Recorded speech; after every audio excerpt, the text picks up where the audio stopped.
Selamat datang kembali di channel saya, Timotius Duha, channel yang khusus menyampaikan informasi-informasi seputar skripsi dan pengolahan data penelitian.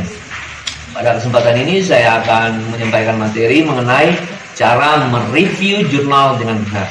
Untuk itu, apabila nantinya menurut Anda video ini bermanfaat, maka silakan like, komen, dan share video ini. Dan untuk Anda yang belum mengklik tombol subscribe, silakan klik tombol subscribe untuk membantu pengembangan channel ini lebih besar lagi.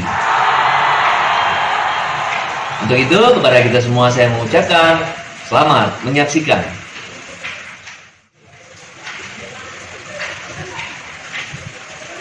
Saudara-saudara, hal yang terpenting dalam membuat sebuah naskah penelitian untuk peneliti pemula yang biasa disebut dengan skripsi, ada komponen yang begitu membantu kita dalam membuat skripsi, yaitu sumber bacaan. Ya, salah satu sumber bacaan yang paling favorit, yang paling meluas pengaruhnya adalah membaca jurnal ilmiah. Tentu ya, saudara-saudara, tanpa mengesampingkan kontribusi dari buku bacaan, ya, tetapi dewasa ini jurnal ilmiah lebih populer dibanding buku. Kenapa? Karena buku kita harus membeli dengan biaya yang mahal, kemudian membutuhkan waktu yang lama. Sementara untuk jurnal kita bisa mendownload kapan saja dan di mana saja. Tentu apabila jurnal tersebut adalah open journal system.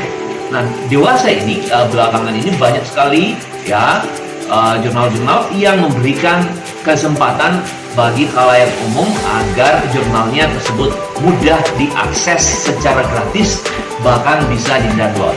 Nah, tentu hal-hal ini sangat membantu mahasiswa dalam mendapatkan teori-teori pendukung mengenai penelitiannya kalau diturunkan mengenai variabel-variabel penelitiannya.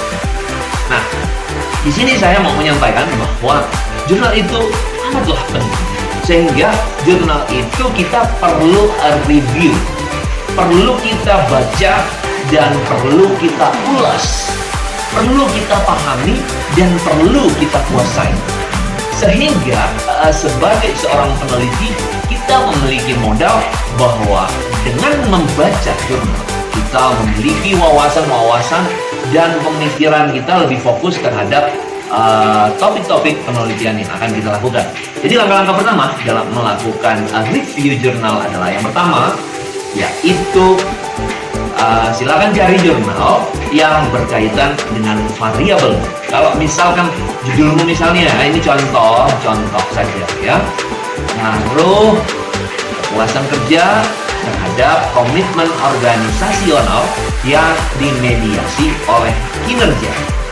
Oke, jadi kalau dari mendengar ya judul tadi bahwa variabelnya ada 3, yaitu kepuasan kerja, komitmen organisasional, dan kinerja. Jadi ada 3 topik penelitian, ada 3 variabel di dalam judul, maka sekurang-kurangnya Anda perlu membaca 5 jurnal yang di dalam judulnya ada kepuasan kerja, 5 jurnal yang di dalam judulnya ada komitmen organisasional, 5 jurnal yang di dalam judulnya ada istilah kinerja. Jadi kalau di total ada 15 jurnal bacaan. Jadi sekurang-kurangnya 15, bisa lebih, bisa banyak lagi. Nah, tentu ini hanya sebagian kecil saja dari sumber bacaan. Kenapa? Karena kita juga butuh buku, ya, setidaknya butuh pengolahan data, butuh metodologi, butuh ekonometrika. Jadi tidak harus mutlak bahwa semuanya daftar pustaka kita itu dari jurnal semua, bukan ya. Oke, itu yang pertama ya. Ada 15 minimal jurnal apabila jumlah variabel kita sebanyak 3. Kemudian pastikan bahwa jurnal yang Anda cari, yang Anda download, yang Anda baca itu adalah berasal dari sumber-sumber terpercaya.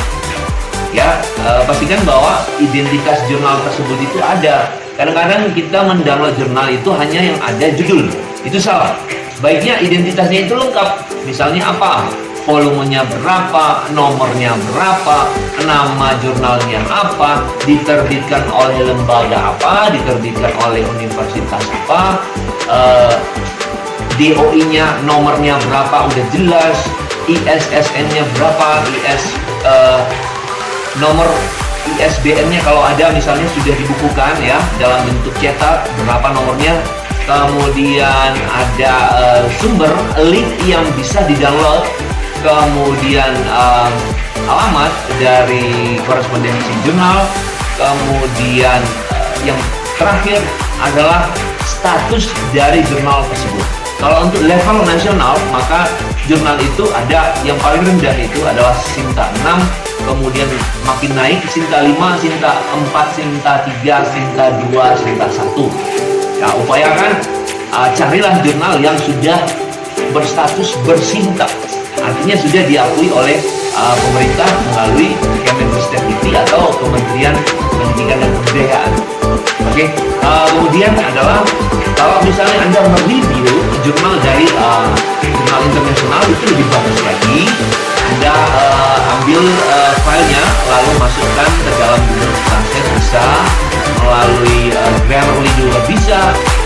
Silahkan Anda translate sejak Anda baca. Semakin sering Anda membaca jurnal dari luar, maka semakin berkembanglah cara berpikir. Kemudian adalah catat setiap hal yang Anda baca per satu jurnal. Tuliskan namanya, nama si penulis, judul artikelnya, kemudian tulislah permasalahan. Jadi setiap jurnal yang baik itu adalah menjelaskan permasalahan di dalamnya. Di mana permasalahan bisa ditemukan? Yaitu di dalam pendahuluan atau di dalam latar belakang. Apabila di dalam pendahuluan atau latar belakang tidak terdapat permasalahan penelitian, ganti jurnal tersebut dengan jurnal yang lain. Untuk itu tadi saya mengatakan bahwa silakan cari jurnal yang bersingkat, atau setidaknya cari di portal Garuda, tidak memudahkan Anda ya melihat jurnal-jurnal yang berkualitas berskala nasional. Oke, lebih baik lagi kalau misalnya berskala internasional. Oke, kemudian cara pengolahan data, Anda harus tulis. Kemudian hasil penelitian. Jadi uji statistiknya berapa, UGT-nya, UGR-nya, dan uji matematikanya berapa, tuangkan. Kemudian adalah kesimpulannya atau hasil terakhir dari penelitian tersebut. Nah, Anda catat berurai dari jurnal yang satu sampai jurnal yang terakhir. Dan ini akan menjadi bahan Anda untuk membantu Anda dalam penulisan penelitian terdahulu di bab yang kedua. Jadi bukan Anda mereview itu sudah selesai, ya. Anda bisa memakai untuk menulis bab 1, menulis bab 2, bahkan menulis yang lain. Jadi silakan baca, silakan resapi, silakan pahami lebih dalam bacaan-bacaan Anda. Semakin Anda sering membaca, maka semakin majulah Anda cara berpikir dalam melakukan penelitian. Jadi itu saja yang bisa saya sampaikan. Atas perhatian saya mengucapkan terima kasih. Salam tuntas skripsi.